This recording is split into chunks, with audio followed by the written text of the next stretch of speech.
طالبة العراق.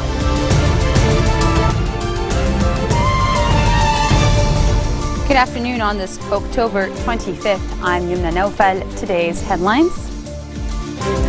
A 2-hour ceasefire is agreed upon to evacuate civilians after clashes erupt between the Lebanese army and Islamist militants in Tripoli. The leaders there unite in their support for the Lebanese army, with Justice Minister Ashraf Rifi working to ensure that no local figures provide safe haven for any militants. And Egypt declares a 3-month state of emergency in the north and center of the Sinai Peninsula after a suicide car bomb kills 30 soldiers. Unknown assailants attacked a military vehicle in the northern Akkad district earlier today, wounding 2 soldiers. The state-run national news agency reported that the unknown assailants opened fire at the military vehicle near Lebanon Al-Akhdar bakery on the Penine Muhammara Road. The 2 soldiers who sustained injuries were transferred by the Lebanese Red Cross to Yusuf Medical Center in Halba. A 2-hour ceasefire was agreed upon to evacuate civilians after clashes erupted between the Lebanese army and Islamist militants following explosions and gunfire on the streets. At least 1 was killed and 9 soldiers, including 1 officer, were wounded. It was not immediately clear which group the militants represented or whether they were Lebanese or Syrian. But Syrian rebels and hardline Lebanese Sunni Islamists have regularly accused the Lebanese army of working with Hezbollah, which has sent fighters to Syrian President Bashar al-Assad's aid. Friday's fighting comes a day after Lebanese soldiers killed 3 men and arrested several others during a raid on an apartment in the northern town of Asun. Tripoli has seen some of the worst spillover from the serious conflict, which has strained sectarian tensions in Lebanon and triggered periodic gun battles. Tripoli leaders have united in their support for the Lebanese army, with Justice Minister Ashraf Rifi working to ensure that no local figures provide any safe haven to militants involved in clashes. Speaking to reporters after he met with several political figures, including future movement lawmakers from Tripoli, Rifi said, quote, "We should do our job to prevent anyone from destabilizing security in Tripoli because we are responsible for the security situation and we will defuse this landmine. We will not be dragged into chaos, and our only bet is on the state." He also added that he was in contact with civil society groups to help end the clashes. In response to one question, Rifi told reporters that he was personally against the idea of turning his hometown of Tripoli into a military zone. Lebanon must not get used to the absence of a Christian president. These are the words of Maronite Patriarch Bashar al-Rai. Just like any country cannot accept to be without a president, he said, "We cannot accept for any reason or plan to get used to not having a Christian president or live without him." He said this during a meeting with Christian religious figures of Eastern churches in the Australian capital. Now, he has been critical of political leaders' inability to elect a new president to replace former President Michel Sleiman, whose 6-year term ended on May 25th.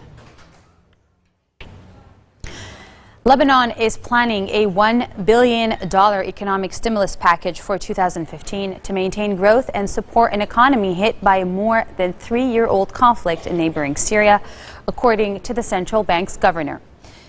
Riyad Salemi said he hoped the fresh round of stimulus, which follows $800 million in aid this year, would result in economic growth of at least 2% next year.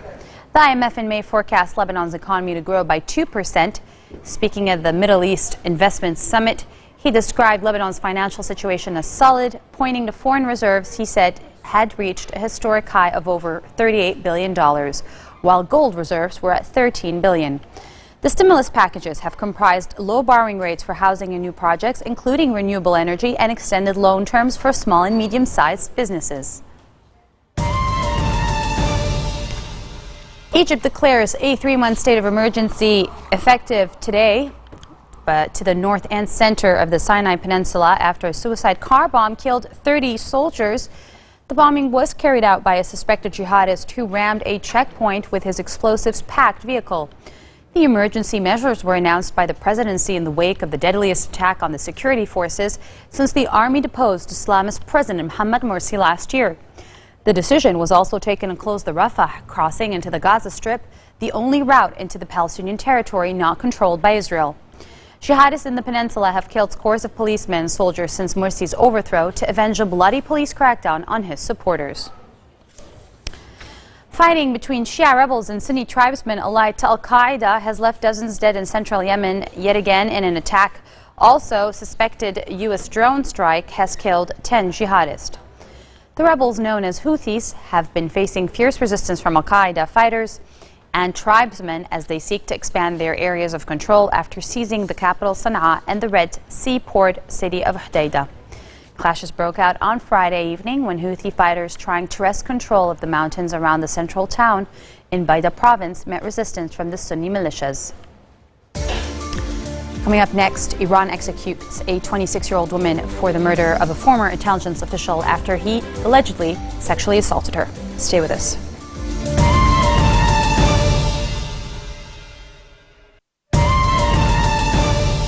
Welcome back. You're watching the 420 o'clock news on Future TV. Iran executed a 26-year-old woman who had spent 5 years on death row for the murder of a former intelligence official, defying international pressure to spare her life. Rehane Jabari, who was hanged at dawn. Amnesty International said in a statement issued late Friday that Jabari, an interior designer, was due to be executed for the 2007 stabbing of Murtaza Abdullali Sarbandi. The UN Human Rights Monitor had said the killing of Sarbandi was an act of self-defense after he tried to sexually assault Jabari, and that her trial in 2009 had been deeply flawed. Iranian actors and other prominent figures had appealed for a stay of execution, echoing similar calls in the West. Now, efforts for clemency had intensified in recent weeks. Jabari's mother was allowed to visit her for 1 hour on Friday, Amnesty said, accustomed at tends to precede executions in Iran.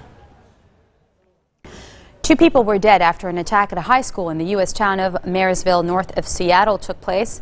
One of the dead was the gunman himself. The other was a victim at the attack at Marysville Pilchuck High School. After it, a crowd of parents waited at a parking lot outside a nearby church where they were reunited with their children.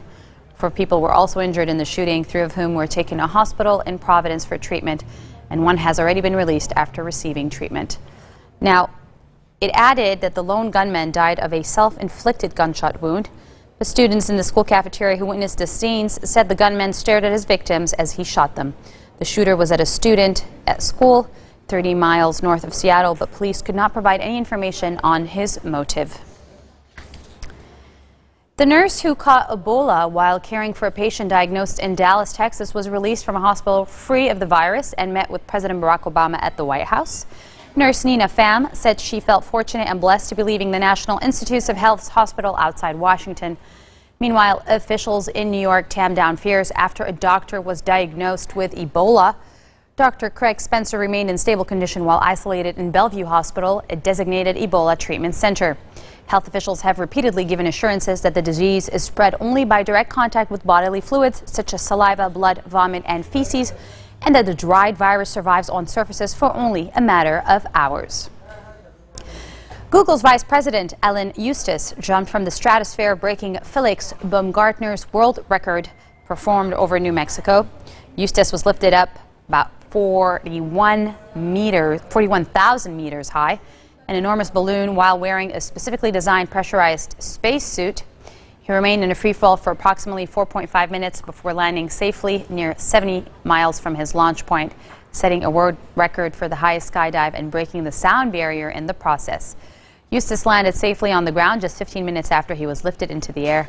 The previous altitude record was set by the Austrian daredevil Felix Baumgartner, who jumped from a skateboard-sized shelf outside the fiberglass and acrylic capsule that was carried at 40,000 meters on October 14, 2012.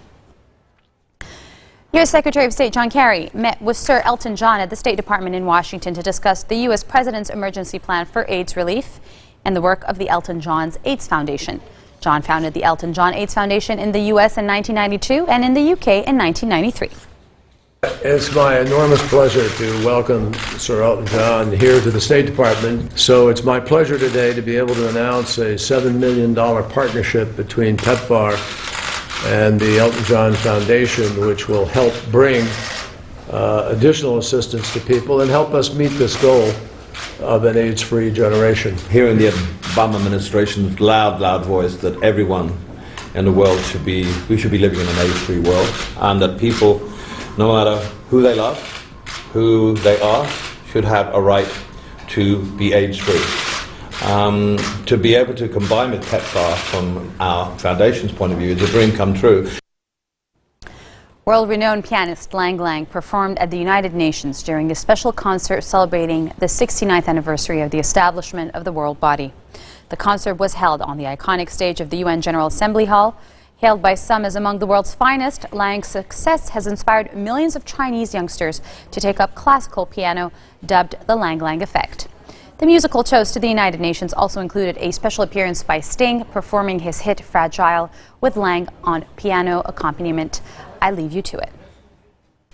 For 7 decades, our UN blue flag has flown over some of the toughest places on earth.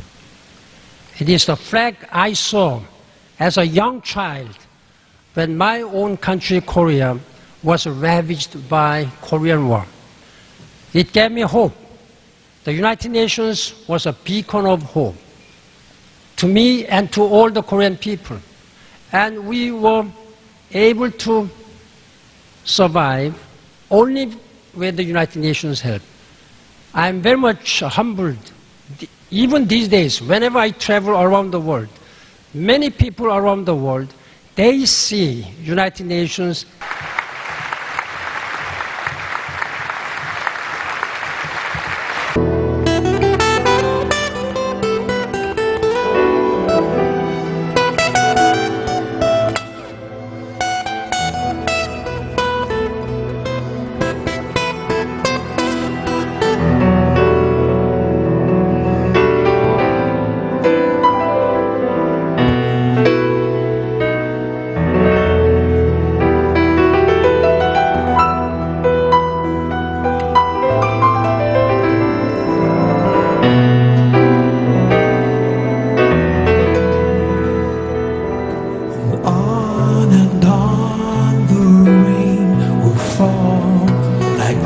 From a star, like tears from a star.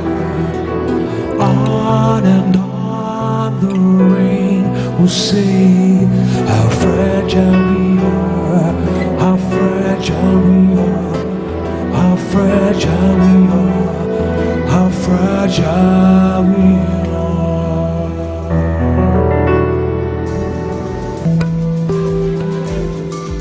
This marks the end of our bulletin for today. Now for a reminder of our top stories. A 2-hour ceasefire is agreed upon to evacuate civilians after clashes erupt between the Lebanese army and Islamist militants following explosions and gunfire in the streets. Tripoli leaders unite in their support for the Lebanese army, with Justice Minister Ashraf Fifi working to ensure no local figures provide safe haven for any militants. Egypt declares a 3-month state of emergency starting today at the north and center of the Sinai Peninsula after a suicide car bombing kills 30 soldiers. This wraps up your Saturday headlines live on Future Television. Don't forget to turn back your clocks 1 hour as of Sunday. Have a good one.